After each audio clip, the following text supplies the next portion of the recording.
ગુજરાત સરકારે રાજ્યને ડ્રગ્સ મુક્ત બનાવવા માટે વધુ એક મોટું પગલું ભર્યું છે. આ માટે રાજ્યના ઝોન મુજબ કુલ 6 નવી એનટીએફ યુનિટ્સ શરૂ કરવામાં આવશે.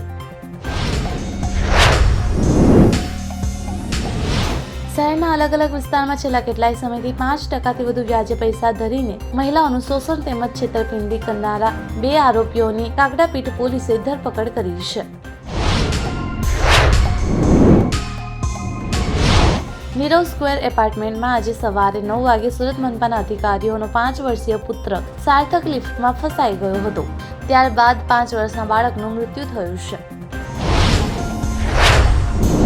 ઈડીએ સત્તાધારી તૃણમૂલ કોંગ્રેસના ધારાસભ્ય જીવન કૃષ્ણ સાહાની ધરપકડ કરી હતી. અધિકારિક સૂત્રોએ જણાવ્યું હતું કે પશ્ચિમ બંગાળના મુર્શિદાબાદ જિલ્લામાં ધારાસભ્યના નિવાસ સ્થાને તપાસ બાદ તેમને કેન્દ્રીય તપાસ એજન્સીઓ હિરાસતમાં લીધા હતા.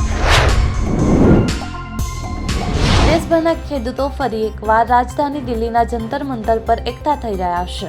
સંયુક્ત કિસાન મોરચા દ્વારા આયોજિત કિસાન મહાપંચાયતમાં ભાગ લેવા માટે સોમવારે સવારથી જ ખેડૂતો પહોંચી રહ્યા છે.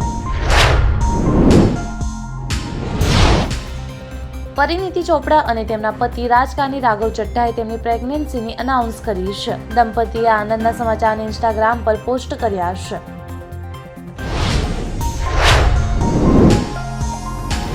તાજેતરમાં એક નવા સ્કેમની માહિતી સામે આવી છે, જેમાં સ્કેમર્સ વોટ્સએપ દ્વારા લોકોને વેડિંગ કાર્ડ મોકલી રહ્યા છે.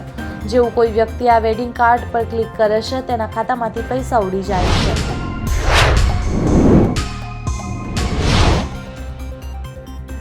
સોમવારે સુપ્રીમ કોર્ટે સ્ટેન્ડઅપ શોમાં અપંગ વ્યક્તિઓની મજાક ઉડાવતા અસંવેદનશીલ જોક્સ માટે કોમેડિયન્સને ફટકાર લગાવી હતી.